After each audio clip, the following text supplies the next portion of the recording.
Out of Washington, policy changes underway. Public response growing. Man of justice.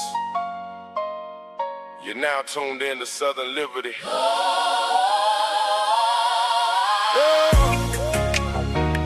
Yeah.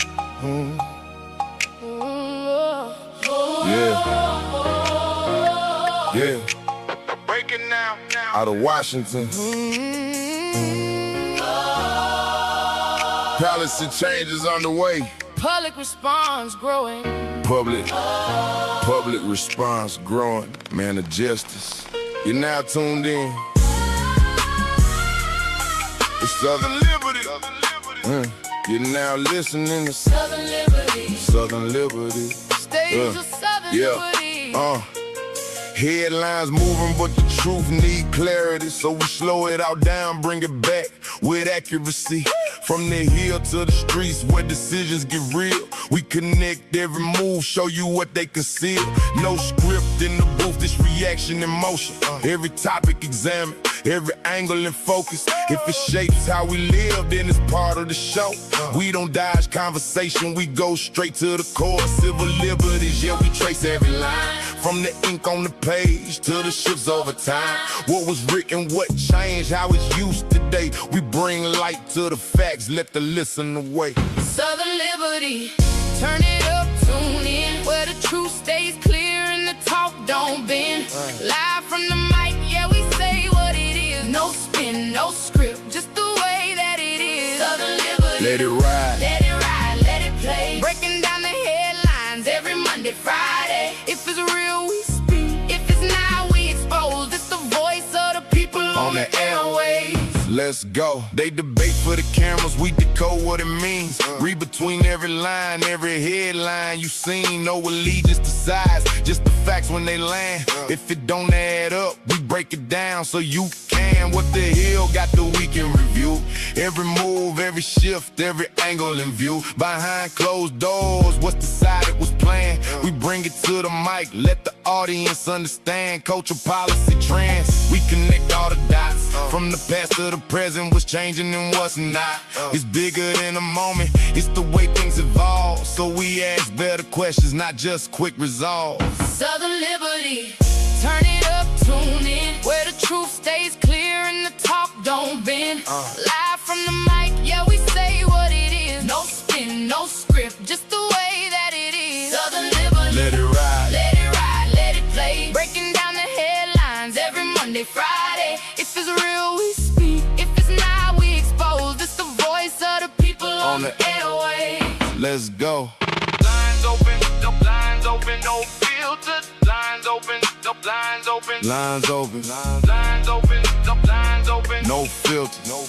Different views. Yeah, one conversation, no shortcuts here, no rush to a take. We take time with the facts, every move that they make. Independent voice, yeah, we stand on our own. No script handed down, no agenda to own. Every claim get tested, every statement get weighed, every argument challenged, every point gets explained. Just that real-time breakdown, uncutting the well. Southern Liberty speaking, put the truth in the air. If you looking for clarity in the middle with noise, this the place where discussion don't limit your choice. From the first word spoken to the last, no fade. This is where informed opinions getting made. Southern Liberty, turn it up, tune in. Real talk, Real time, let the show begin. from the mic to the crowd. Let the message run free. Clear voice, Strong words, on the airwaves we be. Southern Liberty, let it rain. let it stay. Every headline, examining the balanced way. Sound up, stay locked, let the whole world see. This is independent commentary. Lines open, no blinds open. You're not listening. Lines open, no blinds open. To Southern Liberty. Stay informed, stay engaged.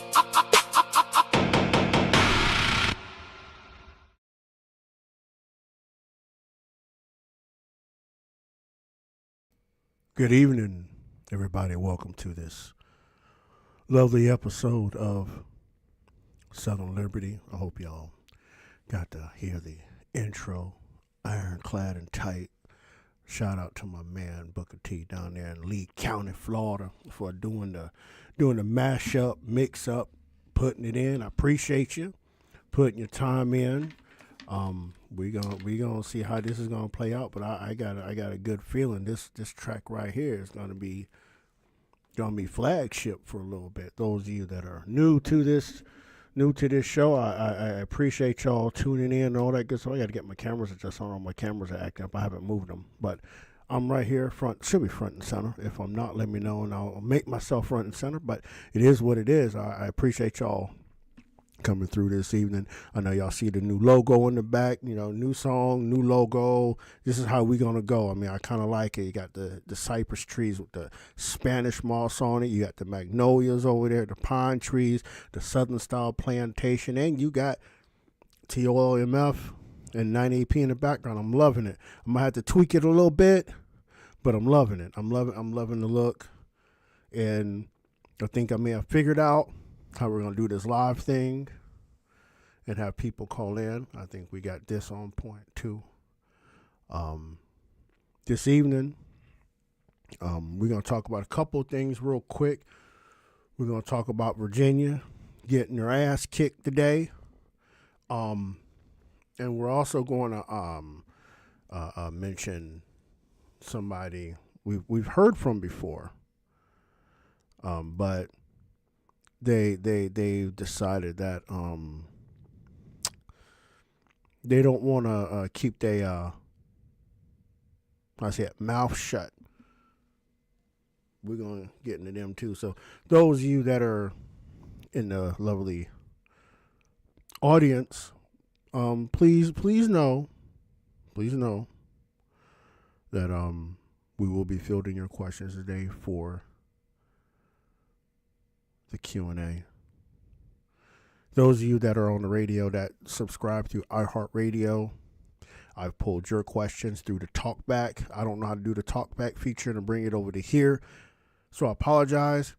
But I got a transcription of all of you guys' questions when I sent out the radar beacon today to see who would just submit questions, whatever. I thank y'all for that, and I will bring those up before the show, and all of them, I will bring them all up. The ones, let me take that back. I will answer the questions that are relevant, right? Because some people out here, they don't have any sense. They just outright mean, right? And all that good stuff. So, we're going to go through those questions. We're going to go through your questions in the chat if I can catch them and see them. We're also going to have the phone lines open so y'all can pull up, do the things, or what have you. With that, remember, 9thamendmentproject.org. Check us out over there. Torture Liberty Media. Make sure you check us out over there, torturelibertymedia.com. And make sure you check out the Patreon, patreon.com/TOLMF, Torture Liberty Media Foundation. So the first thing we want to get into, I want to go to New York first. Because New York seems to be, the lack of better words, heading for a true shit show. The video I'm going to play for you is something you've heard before, but we're gonna add a bit more context to it. And I'm going to have some kind of color commentary about it too. You know me. You know how I get down. I really don't care about these people's feelings, especially the ones that have dark skin like me. I really don't care about their feelings. They're the people's feelings need to get hurt more. But anyway, I'm going to digress. I'm going to play the video. We're going to get at it. If I can get it to come up. Here we go. Let's go. I don't give a damn if they burn down Target. Because Target should be on the streets with us, calling for the justice that our people deserve. Don't talk to us about looting. Y'all are the looters. America has looted black people.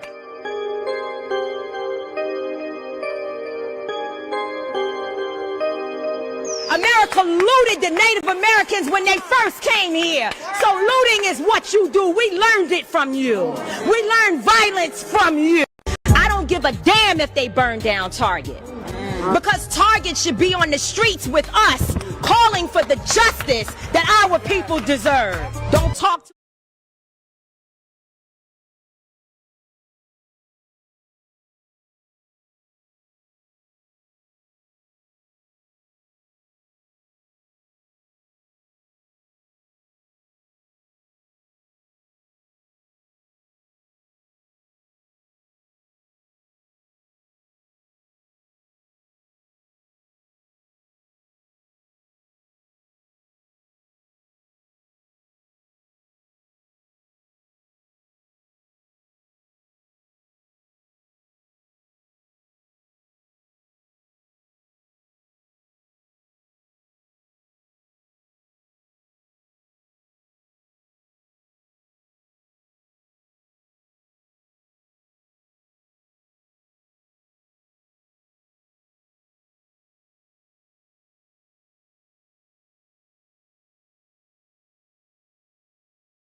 I want y'all to please understand for a second, right?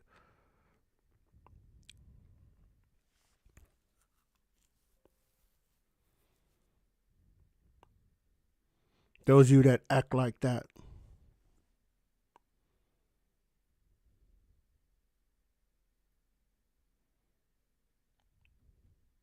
you know exactly who you are. I want you to remember something.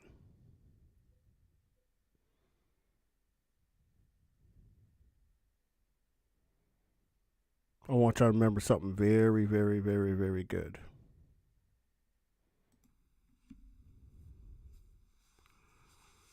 You came over here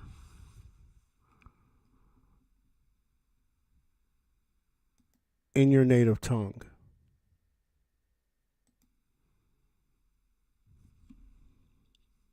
Since y'all learned everything, how to loot and all the other quote unquote bad shit from white people.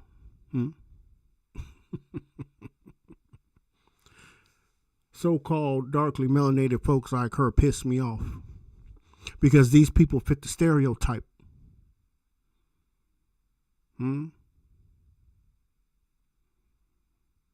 Y'all learned all this looting and all this crap from these white people. I want y'all to remember one thing. If you claiming to be a descendant of slavery,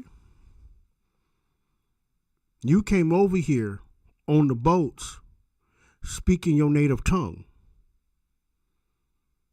Them same white people you talking about, you learned how to loot from, taught you English.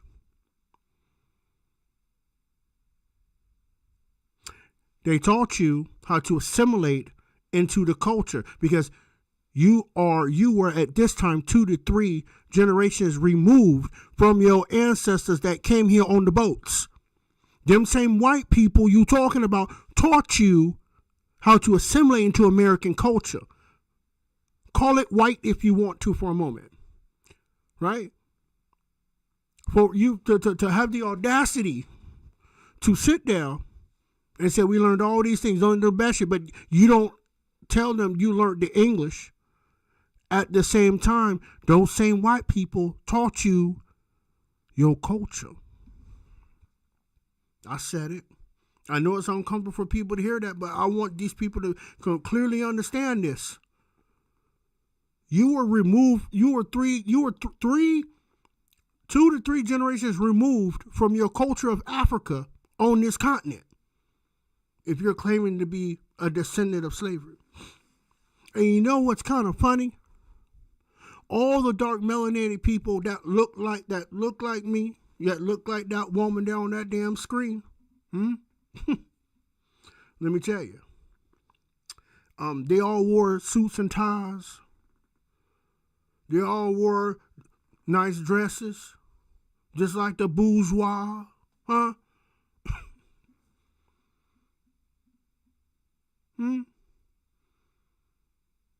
Though we was divided, especially in the South, though we were divided at points in time, but at no time, nobody was walking around on their person disrespecting themselves by wearing their pants halfway down their ass and ankles. Men and women walked around dignified regardless of what was happening in this moment in time in this country. People walked around with dignity.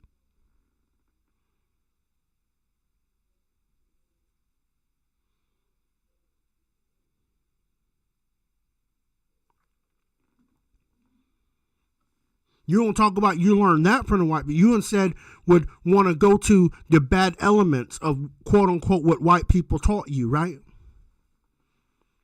You want to go to those elements. You want to thug bash and steal, huh?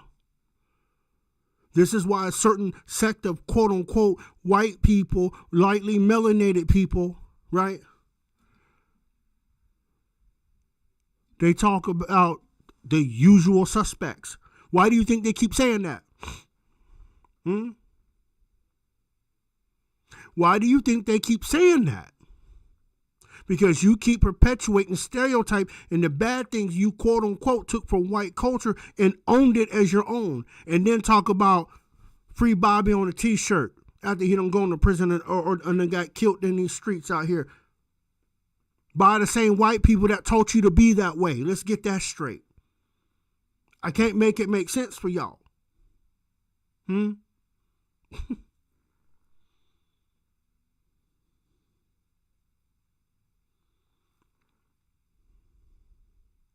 Just like that fool sat there in Tennessee the other day. I know y'all seen it. That Pearson kid stood right in that TSP officer's face and said, "Boy, shut up, man. Look, they should have knocked the living block off his head." Just because you're an elected representative don't mean you above the law. You should have got your block knocked off. What you gonna do, boy? When they put them handcuffs on you, don't scream, "Oh, they hurt me." No, take that shit like a damn man, boy. You don't want to talk all that mess. Think you high and superior because you black and elected. That ain't shit. Those same white people that got you elected in the office in Memphis will be the same motherfuckers take you out. Might even take you out with a bullet. Know your role. Know your place, boy. You want to talk hot shit, Mr. Pearson? Like it's going to do something for effect. No, you're just making yourself look like a fool, and all other black people that stand with you look like a damn fool is what it does. No respect for law enforcement. Them the same people that'll run up in that damn Capitol with someone coming there shooting at y'all to shoot back at the motherfuckers. But you want to disrespect these people. Man, shit, let them fly. TSP, get out the fucking way. Because that government in Tennessee right now,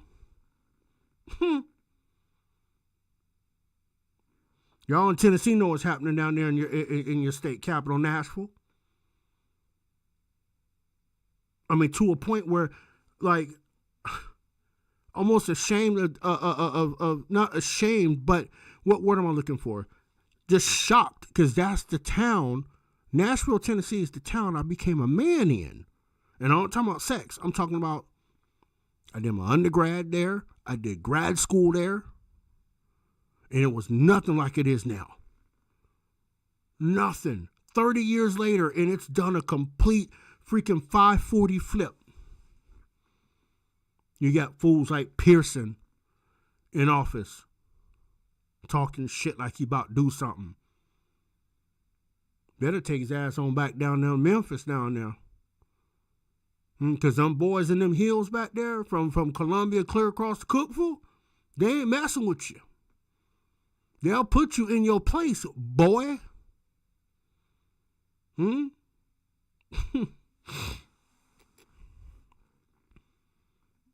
he gonna get out in the hills and talk to a bunch of rednecks that got badges like you gonna do something.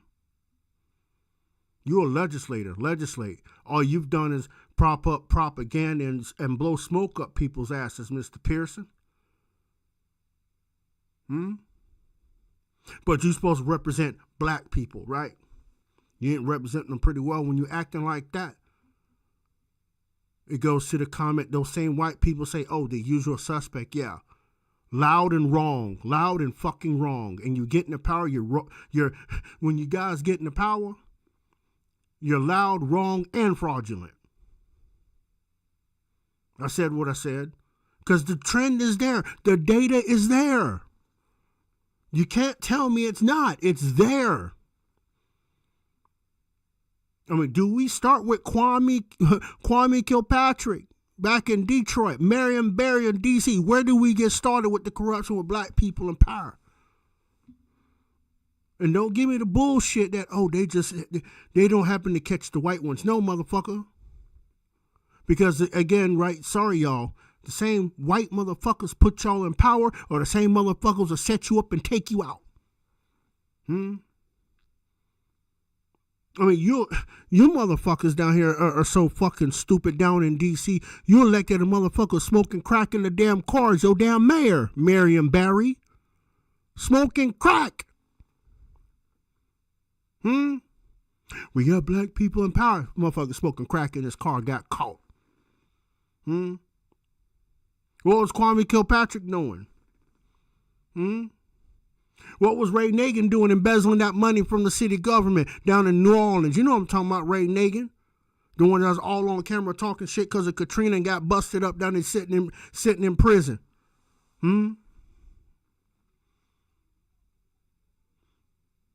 But these white folks you learn to steal and loot from, right? These same white people you learn to steal and loot from seem to not get caught. Embezzling and all that shit. It's always the dark melody for the Negroes that get busted up. I mean, my eyes ain't fooling me. I know what the game is. And y'all fall into the trap because you think you got power.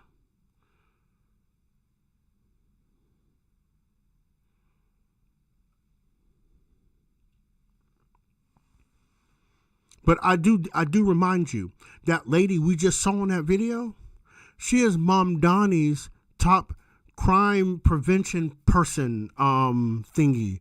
Crime advisor. Tamika Mallory is Mom Donnie's crime advisor. Do we dare ask how much the crime rate has increased since Mondami has taken office? Do we dare ask?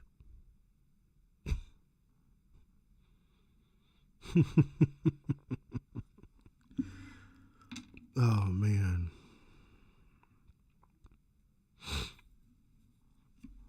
I'm going to leave that there. On the other thing, the Virginia Supreme Court today, let me see if I can actually find it so I can show it to you. So we ain't putting up no fraud. You know what I'm saying? We ain't putting up fraud. Hold on.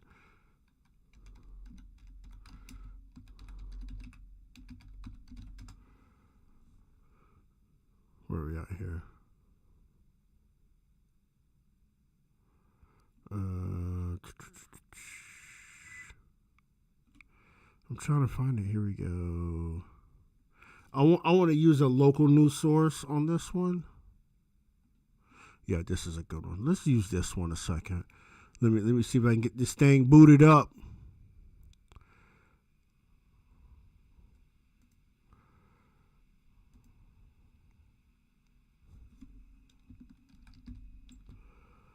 All right, let's go.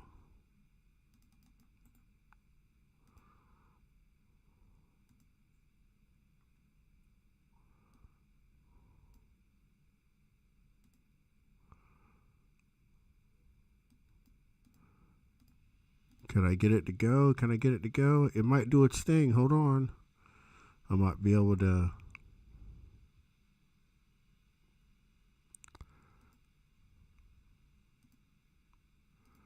Will it let me do it? Yes, it will let me do it. I'm so good. Sorry about this, guys. It wasn't lining up the way I wanted it to. So, y'all know about the Supreme Court ruling today in Virginia. The Virginia Supreme Court basically ruled 4-3 The court found the process behind the referendum because they're trying to redistrict, go from 6-5 Democrat to 10-1 Democrat Republican, right? And the court said, no, the process behind moving the referendum violated the Virginia Constitution. Now, the Attorney General of said state said, "Oh, we're going to appeal it to the Supreme Court." See, this is why you shouldn't elect people that don't understand process. This is exactly why. Because these people do not have a clue that the Supreme Court is not going to rule on Virginia constitutional law. I want people to remember that as we keep hearing the Democrats screeching about gerrymandering.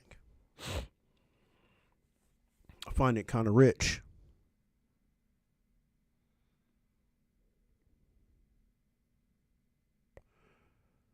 I find it rather rich that these people dare act this way. Does it surprise me? Not really. But the fact that they tried it,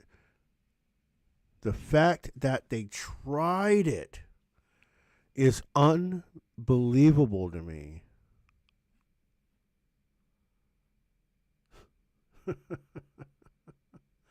I don't know what's going on with my screen. It's slowing down a little bit on me, I think, but we'll go ahead and flip transition back. But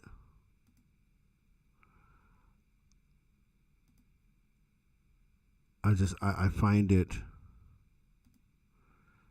captivating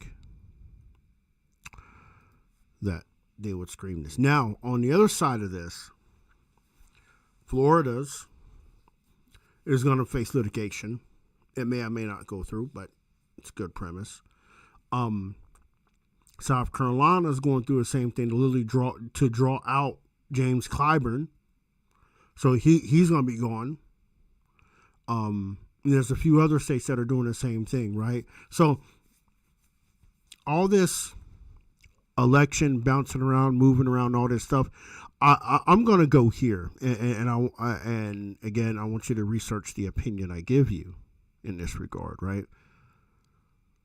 I see, since all of these states have signed this national voter compact, and I just thought about this, and it's brilliant. I don't know if they've even thought about this, right? But the blue states, right? Most of them have signed this national voter interstate compact, which gives their electoral college votes to the popular vote winner, right? So what would be a good counter to that? The red states draw out Democrat districts. I mean, you can't gerrymander anymore based on race. That's done. What else do the Democrats have?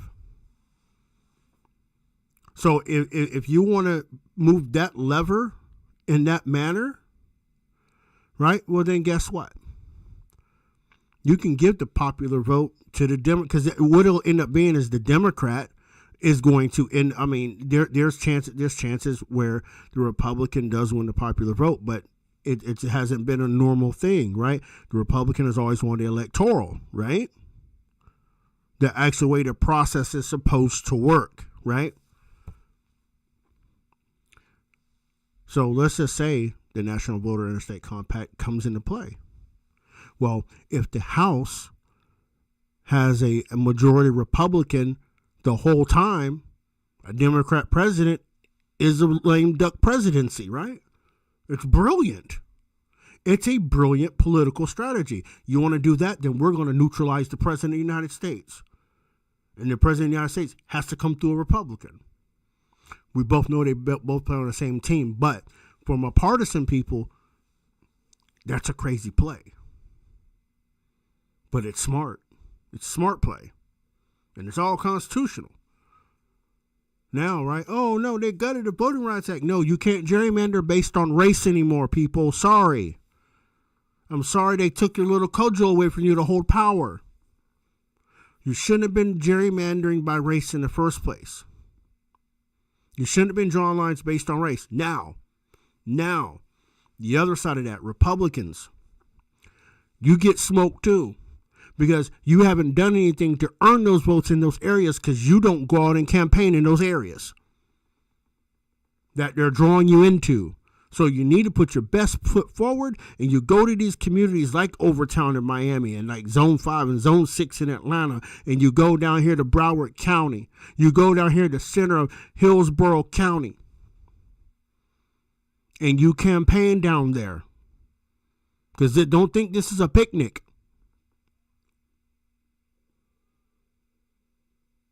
You either represent all people in your district or don't run.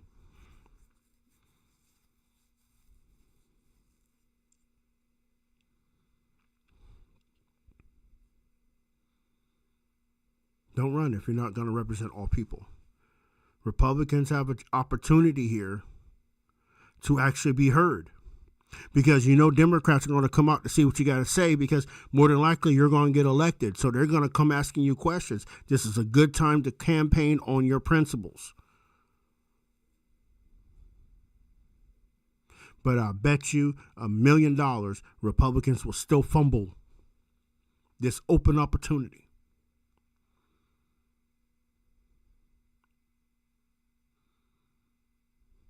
Now, with that being said, we're going to get to the questions, which I came here for. I figured I needed to throw that out there. I need to pull up the talkback questions, and again, answer questions in the chat. But I am also going to have the phone lines open, so don't worry, either or. So what I'll do is the phone lines are open. Let me put in. Actually, I probably should put the number in the chat, huh? That would help.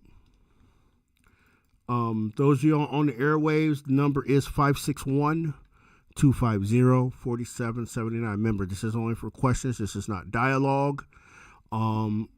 This is just for questions, to ask me questions, because we don't want to get in the weeds with a huge conversation. I'll put that in the chat right there. Boom. It's there. If you see fit to pull up, I'll get to your calls accordingly. After what I'll do, I'll answer a couple questions from the talkbacks from iHeartRadio. I'll answer those. Actually, let me do it this way.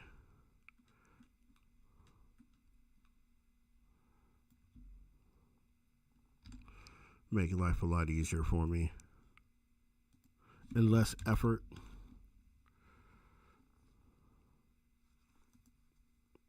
I think that's more effort. Okay, I won't do that.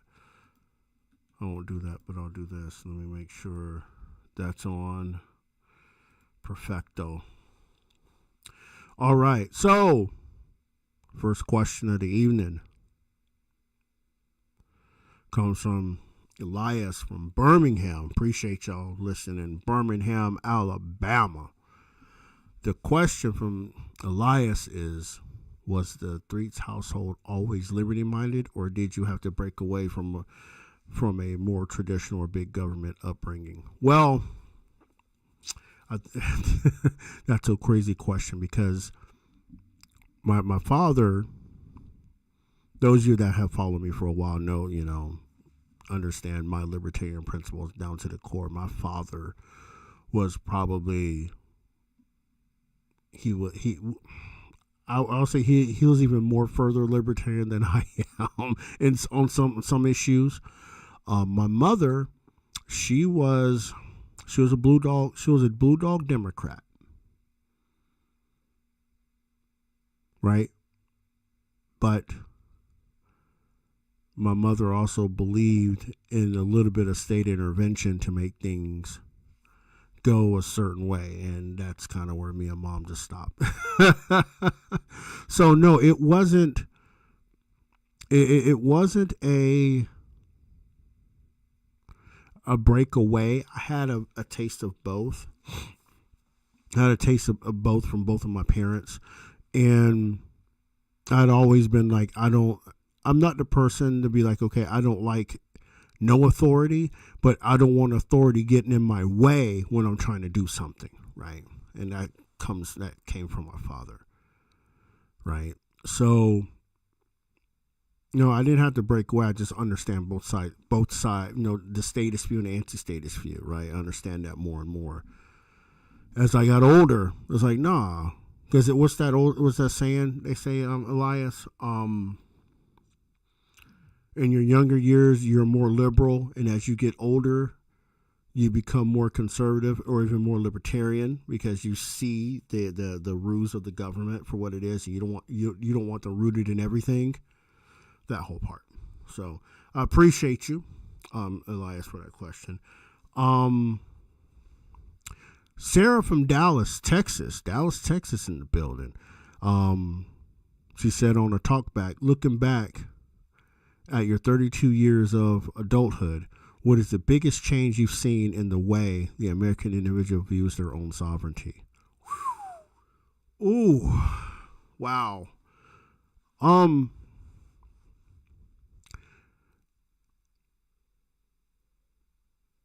My fellow countrymen, a vast majority of my countrymen, first of all, as I say, do not understand liberty. So if they don't understand liberty, how do they understand their own sovereignty?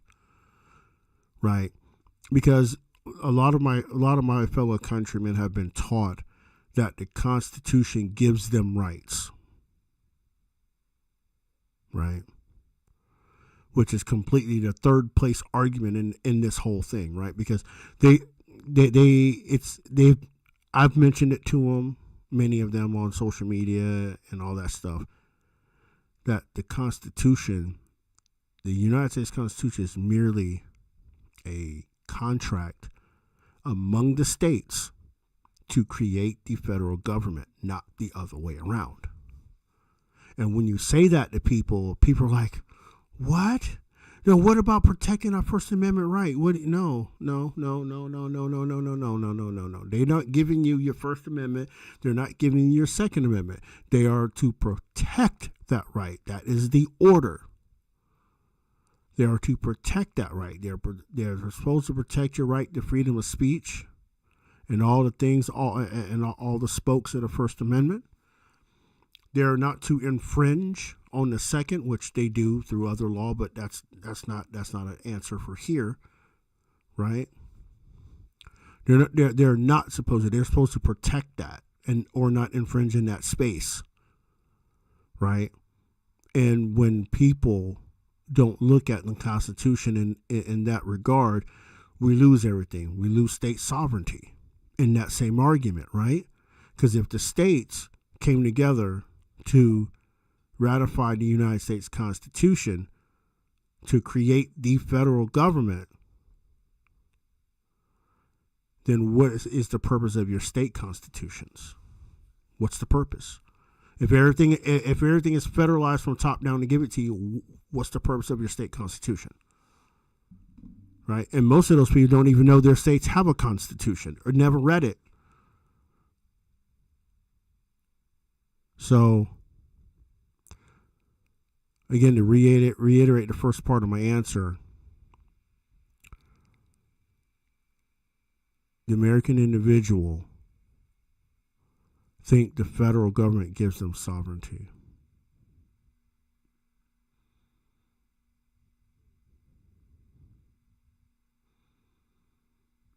Thank you for the question, Ms. Sarah. I'm going to check here on the phone line. There's one in the lobby. I'm going to put my headphones on, people, and we're going to check out the call that's hanging out in the space. Let's go. Let's get it pulled in here.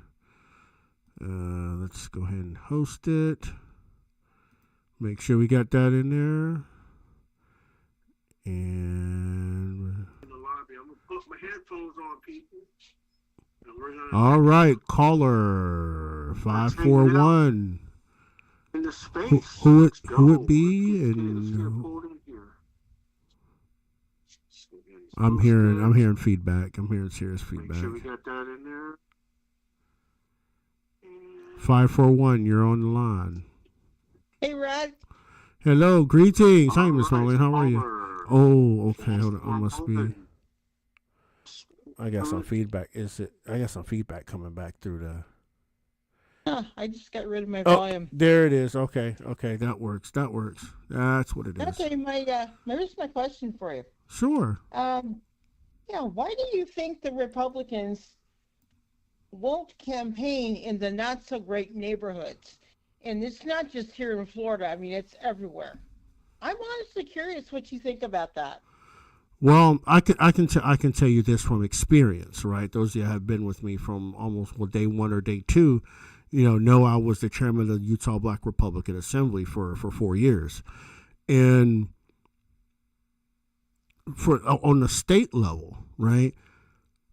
There's one representative. Well, no, he was a senator. I'm sorry, he was a state senator that actually went down into Rose Park, which is one of the tougher neighborhoods in Salt Lake City, Rose Park and West Valley, which is pretty rough customers out there, and actually campaigned out in the open park. I mean, they just had a shooting like right down the street in Rose Park that the day that he campaigned. Just the other 2 nights before that, they had a shooting, and he's standing out there like, yo.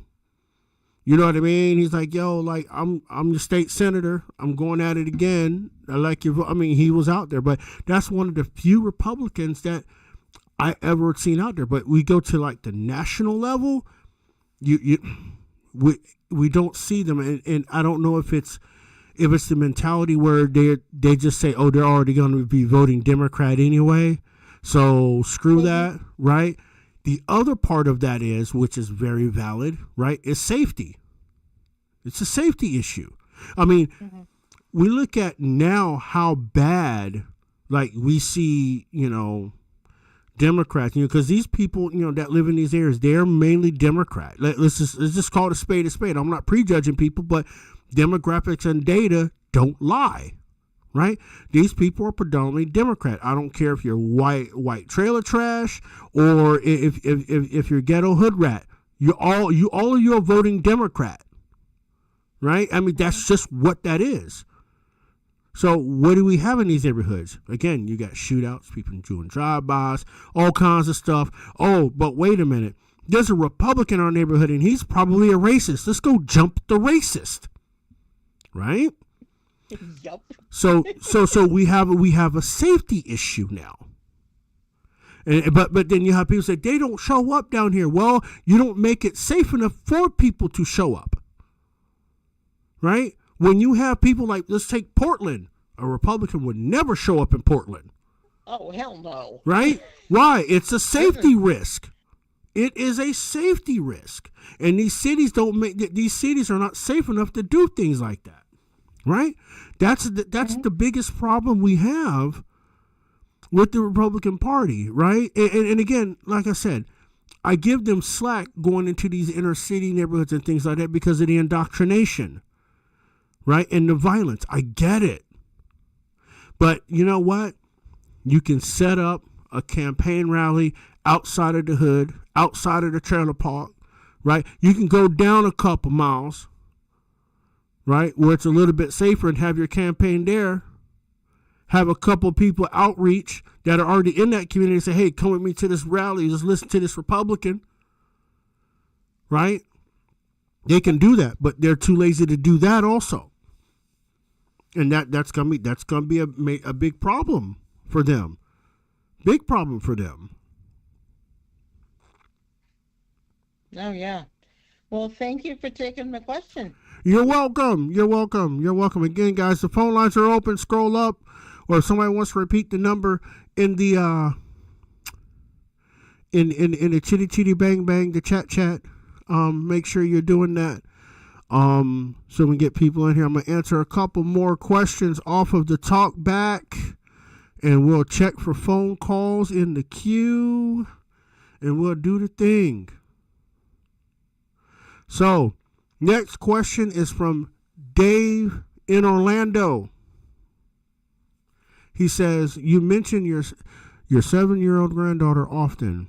How has being a grandparent changed your perspective on the legacy of the structural failures we are leaving for the next generation? Good question, David. It hasn't changed my perspective. I know there's hope because, my two girls, right? My two girls, I've raised them,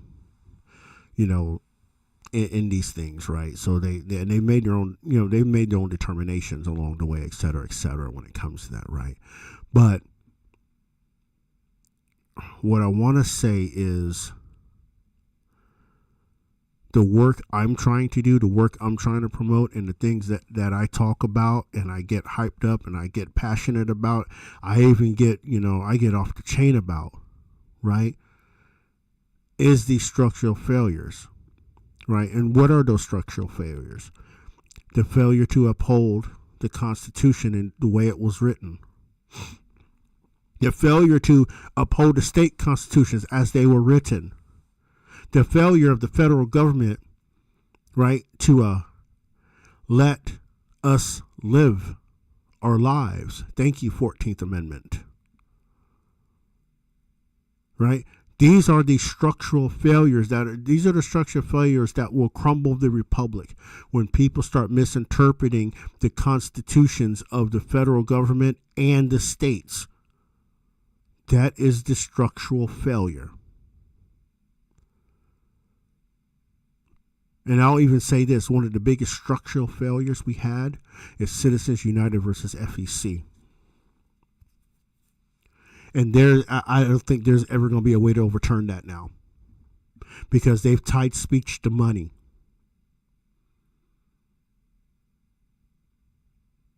Once they binded speech with money, you mess with Citizens United, you're messing with free speech. Right? That's the hugest structural failure.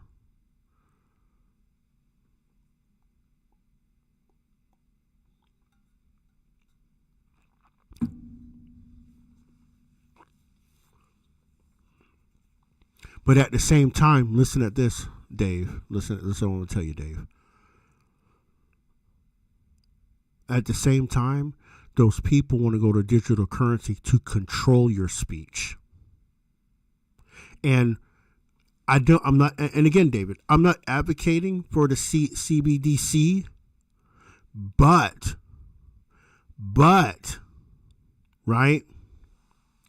That might be the thing to break Citizens United. Now, hear me out. Because if money is speech, I don't care what form, you're calling it money. I don't care what form it's in, right? If you say your money is speech, especially political speech, I should not be banned off of platforms like PayPal, like Stripe, and others, right? For political speech. Because remember, that's digital money. That's not real money. That's digital money. You can't confiscate or use civil asset forfeiture to take my cryptocurrency because I don't align with the government's ideology. Right? That would be something that would overturn Citizens United. I think really that's the reason they really haven't pushed the digital currency yet. Because they need that money control, right? By using the money as speech to keep people in government and force politicians to take PAC money to put in the coffers of the DCCC, right? Or the RSC, right? They need that. But CBDC or any digital currency that they try to take from you as a civil asset forfeiture it would be a violation of the First Amendment for Citizens United. It would break it. So they can't touch your money if we go digital, but I don't want them to go digital because then they can control and manipulate it the way they want to. But on the other side of that, it's like, I don't want to get into that ground, but the other side of the argument, David, would be it would crack Citizens United. It would crack it because they can't restrict your bank account because you speak out against them. It's political speech, right? Thank you for the question, David. I greatly appreciate it. Let's see. So there's a question from Jacob in Phoenix, Arizona. Thank you for the question, Jacob. He asked, were you always a libertarian or did you start out in one of the two major parties before performing your own political autopsy? I like that one, political autopsy. Well, as I just mentioned, if you were listening, you were he asked, were you always a libertarian or did you start out? Uh-oh. What happened? Oh, well. We'll see what happened in a minute. Somebody had called in. If whoever's there, call back. Call back if you can. I'm sorry if it kicked you or whatever it did. It did the things to you. I'm sorry. I apologize for that. Because I'm trying to read the questions. Sorry. So yeah, I'm gonna repeat the question. Jacob's question was, were you always a libertarian or did you start out in one of the two major parties before performing your own political autopsy? Jacob, so libertarian, right? And I think this is where people get confused with libertarian, right? Because yeah, libertarian is a party, right, in itself, but libertarianism is a political philosophy and a lifestyle, right? Like conservatism is a lifestyle. It's not a political ideology. That's why I've always said, and it's a sidebar to your question, Jacob, but this is why I've always said that my beliefs are not for your political fashion statement. And I think a lot of conservatives agree with me on that, right? Liberty is not fashionable. It's something we live. Like me, a person like me, live every day. Liberty is everything to me. Get the hell out of my way. If you get in my way, I'll make sure you are removed out of my way. Right? But back to your question, right? I started out in the Republican Party in Utah. And as I mentioned earlier, I was the chairman of the Utah Black Republican Assembly for many years. And I'm actually still technically chairman emeritus. I don't exercise that, but that's what it is, right? But I will say this. It was the shift in the Republican Party that would suppress libertarian voices in the party. It just seems like clockwork, right? It was the same thing with the Tea Party. When I was part of the Tea Party, it was the same thing. We got the Tea Party, we got in, we did our thing, and it was a bunch of us. It was people that wanted smaller government, not limited government, but smaller government, right? And that was right into the Libertarian Creed. It's like, yeah, I can get down with the Tea Party. Let's throw some tea overboard. Let's burn some trees. All that stuff, right? But every once in a while, the Republican Party goes through this purge. And who do they purge? They don't purge the Rockefeller Republicans, which are the liberal Republicans. They don't purge them. They don't purge the neocons, right? Those progressive Republicans. They purge the libertarians. When you can tell when the Republican Party is trying to make a shift to a different policy direction, they will kick out the people that don't align with their agenda. And it seems like when it comes to the neocons and the Rockefeller Republicans and even some of the moderate Republicans, they all get in line behind one policy. And the libertarians like, y'all are literally trying to expand the state. And we're saying, no, we can do this a better way. No, bye. Right? Prime example, Jacob, look at what they did. I don't know if you're familiar with the Freedom Caucus, right? Founded by Justin Amash, libertarian, ran on a Republican banner in Michigan, right?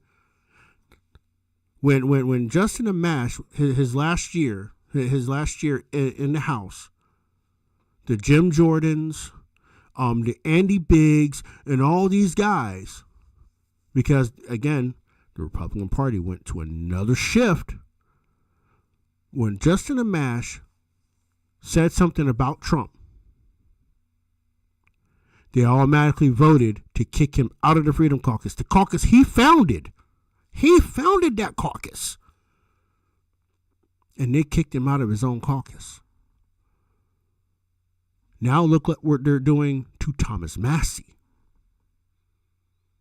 I'm telling you, every time there's a policy shift or an agenda shift within the Republicans, the Libertarians always get the fucking middle finger. The same thing similarly happened to me. Fine. I don't need to be a part of y'all. I'll never be in the Democrat Party because you want to talk about statism. They take the state to a whole nother level. Right? So it wasn't the fact of performing my own political autopsy. Right?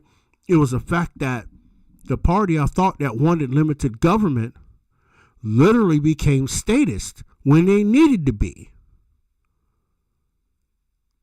They literally became statist and wanted to expand government at the benefit of X, Y, and Z. So I hope that answers your question, Jacob. And I thank you, and I appreciate the question. I don't see anybody lined up in the queue, so I'm going to keep going with the questions here from the talk back. Again, y'all, I know I saw a question.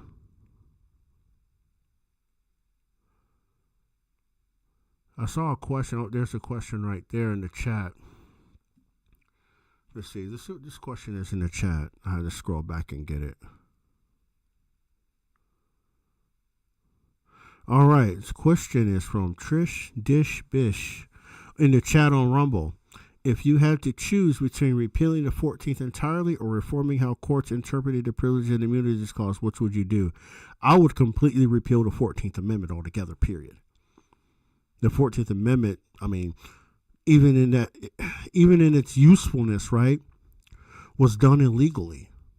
That's the first part. We can't even have a 14th Amendment until we get past the part that it was illegal. Even the 90th Congress said it was unconstitutional because there was not equal suffrage in the Senate when it was brought through on resolution.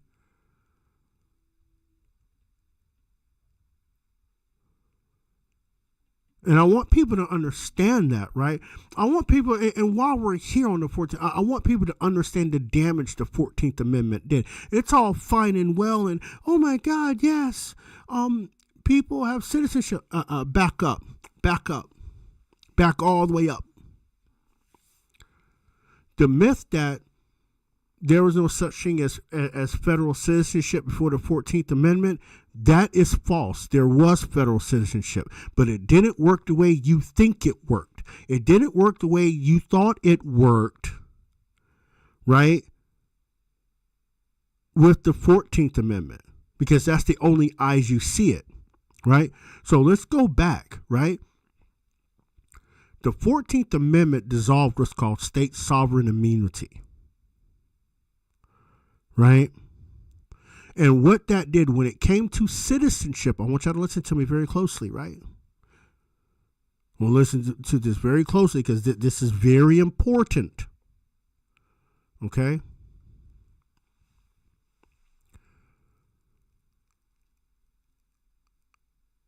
By having state citizenship, you had de facto federal citizenship. You had to be the citizen of the state first, and you were a federal citizen by way of state citizenship. This is why when they wrote the Civil Rights Act of 1866, it said what it said. Basically the free men, right, were citizens of their states and then of the United States. It is written specifically that way for a reason, because it showed the relationship. That comma in there means something, people. The comma means something. The 14th Amendment destroyed citizenship. So now everybody is a federal citizen first and then a state citizen. And this is how the federal government is able to pin civil rights charges on you if you murder somebody. Because now the federal government now has jurisdiction to charge you. I didn't know the federal government had police power.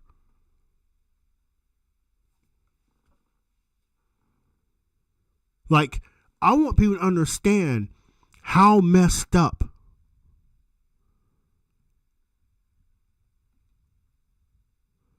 the 14th Amendment has screwed up.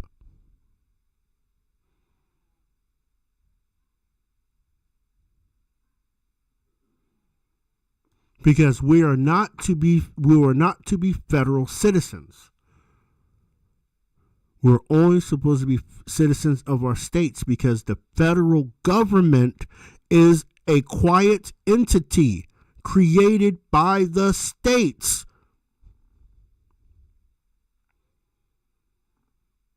That I don't know how hard that is to grasp your head around, right? Let's go further into that. By way of the 14th Amendment and dissolving state sovereign immunity, it was very easy to take the state legislature's representation in the federal government by ratifying the 17th. Because again, right, the 14th Amendment made us, the people, federal citizens, so why should the states have any type of sovereignty or suffrage in the Senate? They say, oh, you're voting for the senator to represent your state. But senators are supposed to represent states, not people of states. And this is how they were able to pass the 17th, get the 17th Amendment ratified. Because we, the people, are federal citizens. So now we're part and parcel of the House and the Senate and the executive branch. We are part and parcel of 2 of the 3 branches of government. And it's not supposed to be that way. Get rid of the 14th, get rid of the 17th. I mean, technically speaking, getting rid of the 14th would dilute the 17th. You would have to get rid of the 17th at that point. You wouldn't have a choice.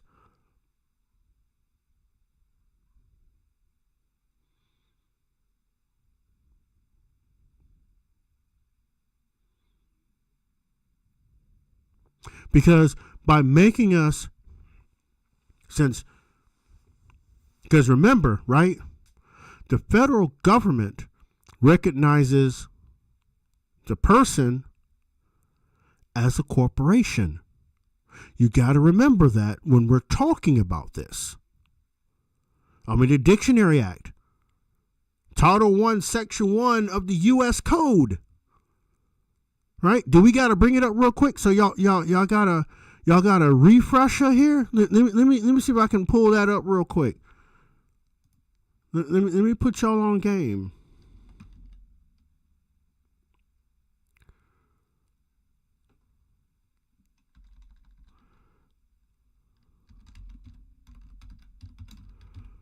So y'all know exactly what I'm talking about.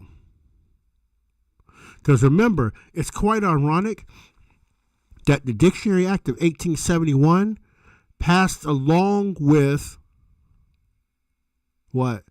The Organic Act of 1871. I'm just saying, because people say that the United States became a corporation with the Organic Act in 1871.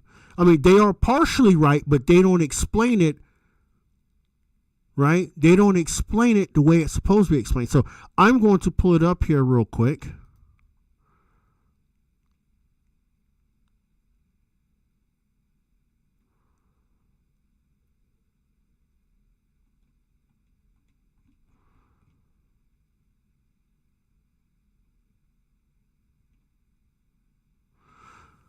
Okay, come on. I need the other one.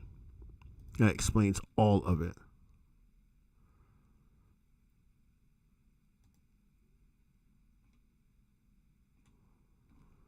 Give me a second, guys. I'm trying to get the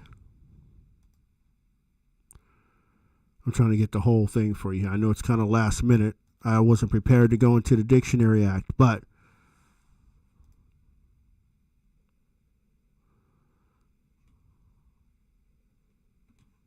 no, I don't want to use that one because that's old.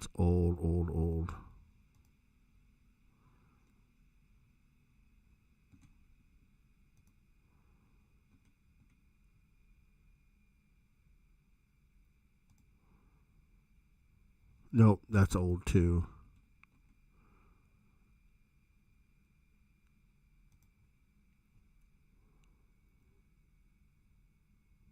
But anyway, I'm not gonna waste our time on that.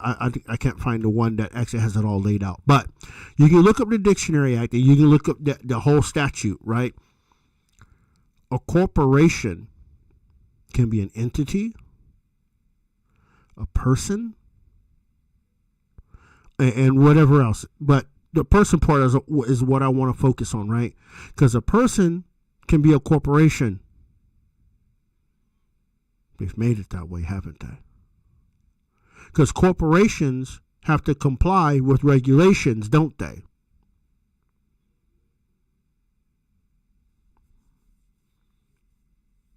I want y'all to think about that.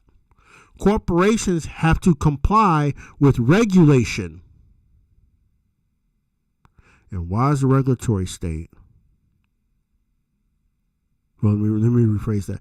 Why do you think the regulatory state is so big and holds the weight of law upon you, the living man? You go dump something in a federal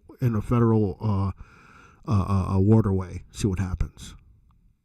They're going to hit you with the code of federal regulations first. Then they're going to hit you with the law. I'm going to leave that alone. I could do a whole series on that too. But my point is, right, is a lot of these people don't understand the damage the 14th Amendment did. It did a lot of damage to our country in the way we live life and the way we have to do certain things.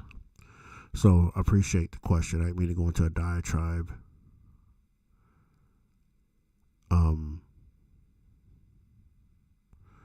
Miss Trish Dishbish, I didn't mean to go into a diatribe, but 14th Amendment triggers me. So let's see what we got here. Oh, speaking of devil, Jason from Detroit. Appreciate your question, Jason. We're going to wrap this up in about 15 minutes. I'm going to try to get to all of you. I won't stay so long-winded on these questions. So Jason from Detroit says, Roderick, you often engage with critics like Joy and Joanne on Facebook. How do you stay grounded? You stalking me, Jason? How dare you stalk me, sir?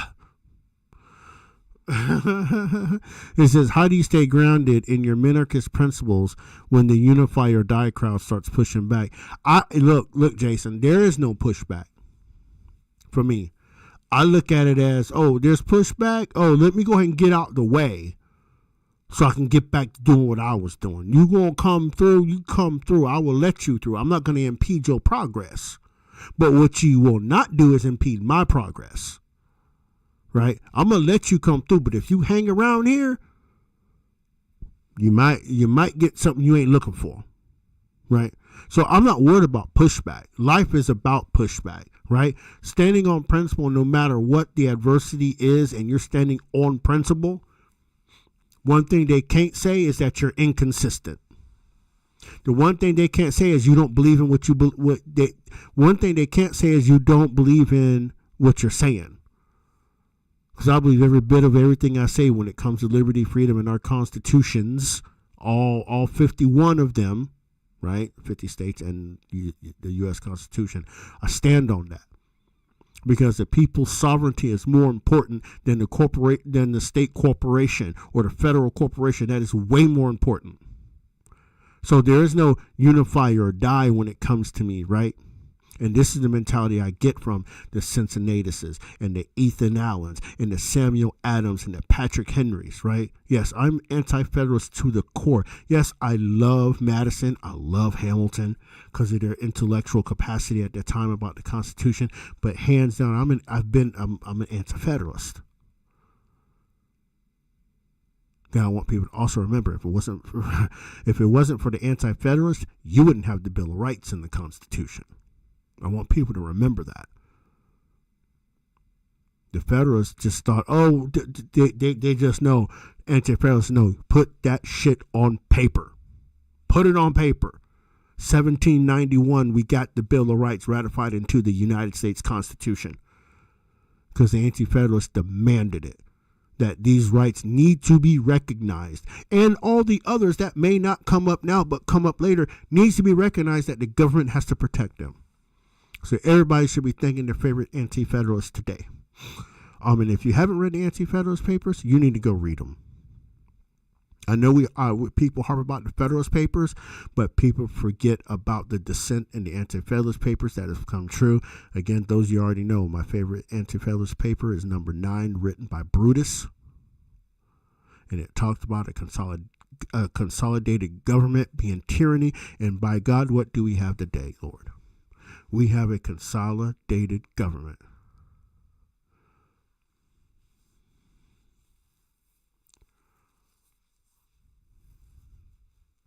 Thank you for the question, Jason. I appreciate it. Let's see. Samuel from Houston, Texas asked, what is the end goal for Torture Liberty Media Foundation and Ninth Amendment Project and you? Is it a reformed government or a completely unshackled sovereign individual? I don't like that question because the word sovereign individual is in there. But let me take the bait and go here. The most important thing in this republic is the individual. The individual has the power to reform the government. If we don't have an unshackled, unfettered individual that stands on liberty and natural rights, we could never reform the government. And once those people understand that, then that reformed government becomes a less intrusive government. Thank you for the question, Samuel. I greatly, greatly, greatly appreciate it.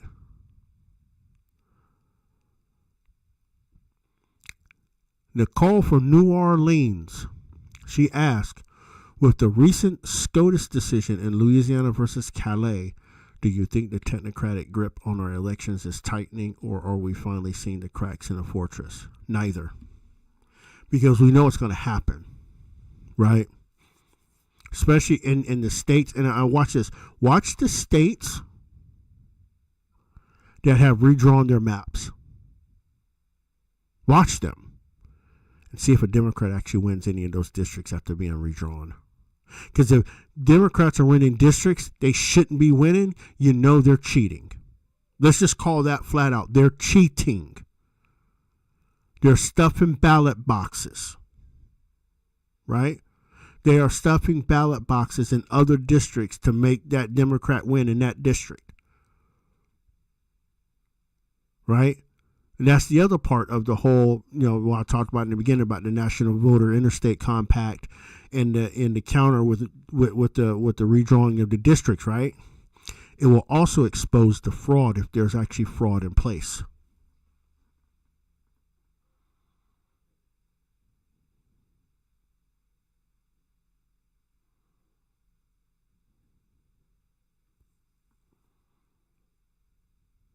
I want you to keep that in mind, Nicole. It's not going to do anything with the technocratic grip. It's going to expose the fraud and the scams. Watch. Appreciate your question, Nicole. Appreciate your question. You got Louisiana in the building. Yes, Lord.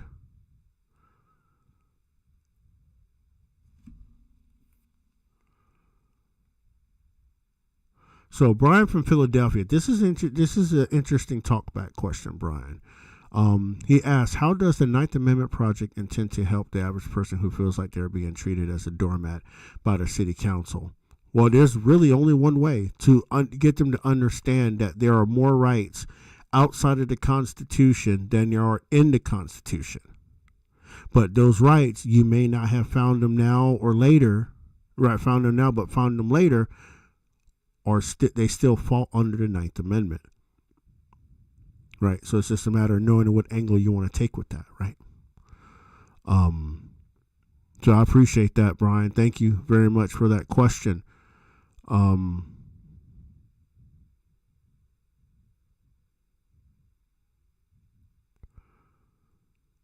So Chris from Chicago asks, why the Ninth Amendment? Most people go straight for the first or the second or the fourth and the fifth or the eighth.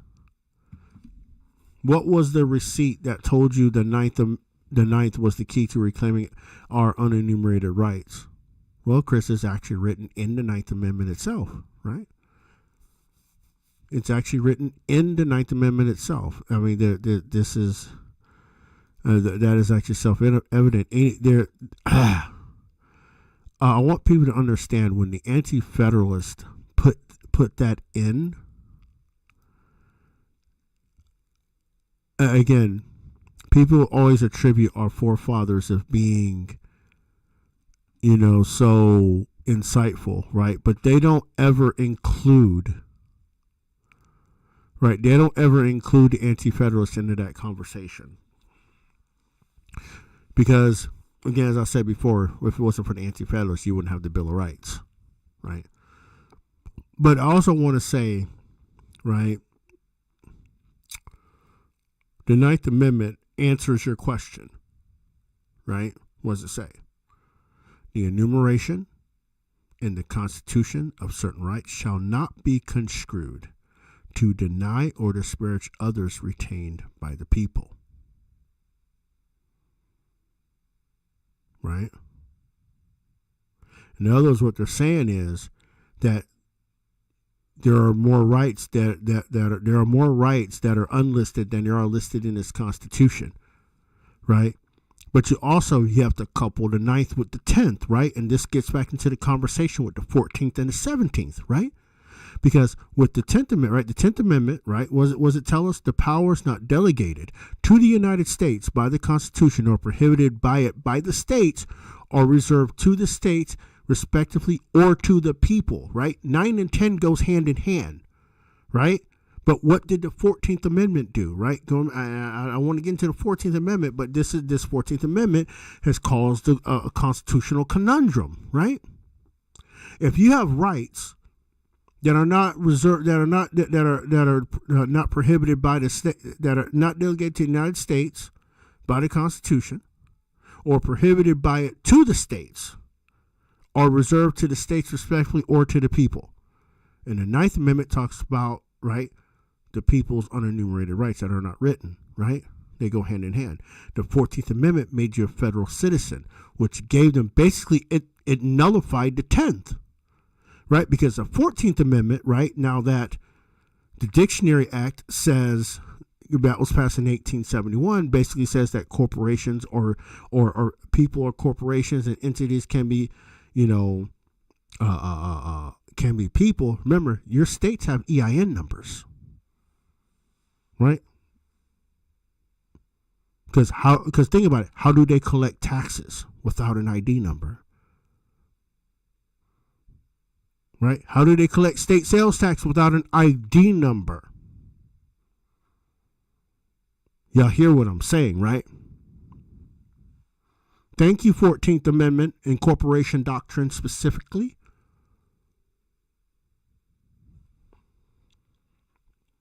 But this is where we win when it comes to the city councils, right?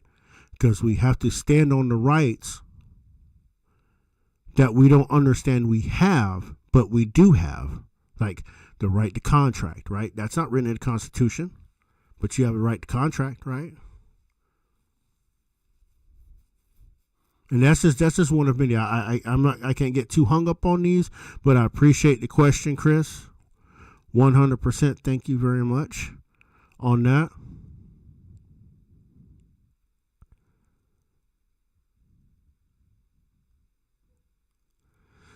Michael from Denver, Colorado. Thank you, Colorado. I know there's another Coloradan in the chat. Here's another one here that's on the talkback. Wow. Thank you, Michael. Michael, you asked, you recently corrected a record in a conversation I heard with you on TikTok stating that you're a minarchist, not a monarchist. For people that don't understand this, can you explain the moment your philosophy shifted from smaller government to minimum government? Well, I think I've always been a minarchist. I just never had the word to call it, because I've always been a guy is like, I don't want to see any government or anything. I don't want even to see the government on the road unless they have to be. Right? Like I'm that bad. Like, government, what are you doing out here? Oh, you just patrolling around looking for something? Take your ass home. Ain't nothing around here for you. Right? So it's not the fact of going from smaller to minimal government. I've always been minimal government. Always have, always will be. Not limited government, but minimal government. Because remember, a minimal government is a limited government, not the other way around. Because you can have a large government and it still be limited, right? Remember, this is not semantics. This is actually meanings of words, guys, okay? So, with that, no, I've always been minimal government, Michael. Always have, always will be. Because the government doesn't need to be in everything we are doing. Period. That's it. Game over. Thank you very much.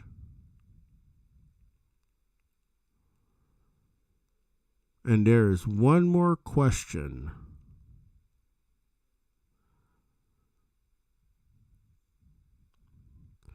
Anthony from New York.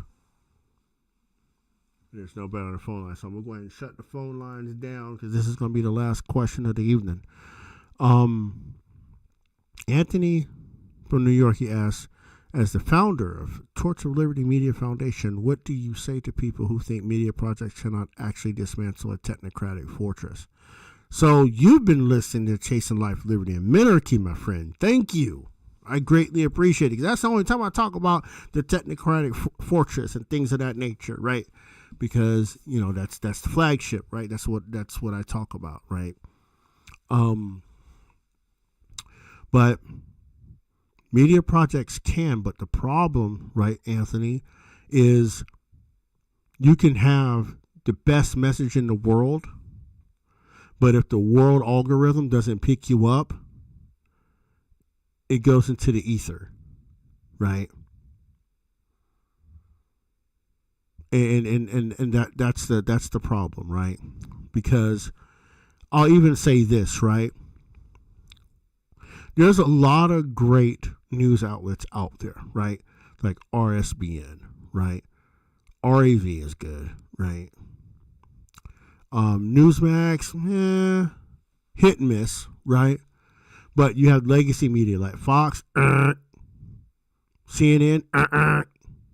MSNBC, honk. You know, it's the people like me, right, that sit behind this microphone 4 nights a week and tells you what they think and tells you where they get it from, and it's sound, right? It's almost irrefutable, right?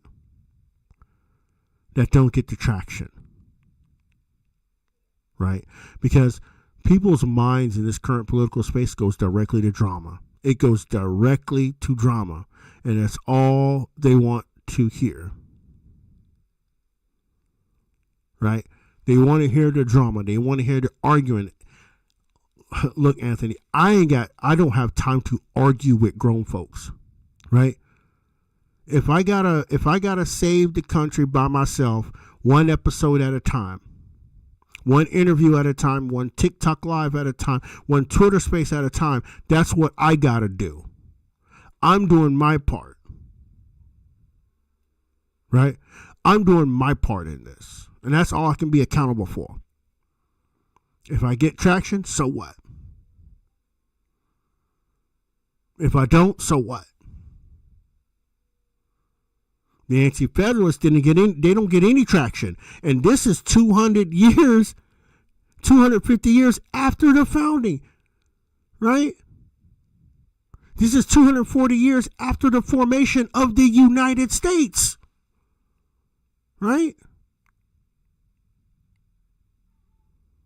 Well, technically it's what's I can't do the math in my head. 1789, 1766 is 13 years. Was it 15 years? 15 years? No, 13. 13 years. Yeah, 13 years. So 237 years. 237 years after the formation of the United States, because yes, people, the United States did not come into existence until 1789. 1776 is cool because it's declaration, but the United States did not become a country until 1789 when the ninth state signed to ratify the U.S. Constitution. Let's get that fact straight. Now, again, with that being said, 237 years after the formation of this country, right? The Anti-Federalists still don't get credit. They get no credit for any parts of that Constitution when they've contributed the major functioning piece of that Constitution. So I'm not worried about getting likes, clicks, and views and all that stuff. It would be nice that people heard the message, but I'm just okay put my stuff in the digital space so people can find it later when I'm long and gone and say, God, Roderick talked about this. Man of Justice 007 talked about this 50 years ago, and nobody heard him the same way they didn't hear George Orwell either, did they? But now people are picking up the book now, like, and Animal Farm is another one. They're picking up now, oh my God, I can't believe Orwell said this. We knew he said this. People like me knew he said this. No one else was listening, and we got here. We got here because no one read or listened to voices that may not be so big but have a powerful impact in this political space. But see, again, Anthony, I don't care. I used to care back in the day about the views and the clicks, and but I got to a point. It's tiresome chasing that around per se, right? It gets tiresome. And when I stopped chasing that, I noticed how people fell off. They left me alone. They pushed me to the side. Right? They've done all that, Anthony. They've done all that. Yeah, they might have a nationally syndicated show. I know a couple of them I used to roll with got nationally syndicated shows on Sirius XM. Good for them. One thing I won't ever do, one thing this guy right here will never do is sell out for that clout. I will never sell out for that. Because my principles and the way I live is more important. The people I talk to and try to give knowledge to are more important than to sell out my own principles and platform for a dollar bill. And you can send that all the way to the bank. Thank you for the question, Anthony. Again, I appreciate everybody for coming through today. I'm glad y'all did. This Q&A was kind of fun and interesting at the same damn time. I want y'all to have a great weekend. I want y'all to be great in everything that you do this weekend.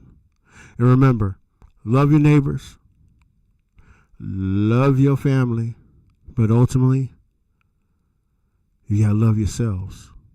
Until next time, y'all, peace and love.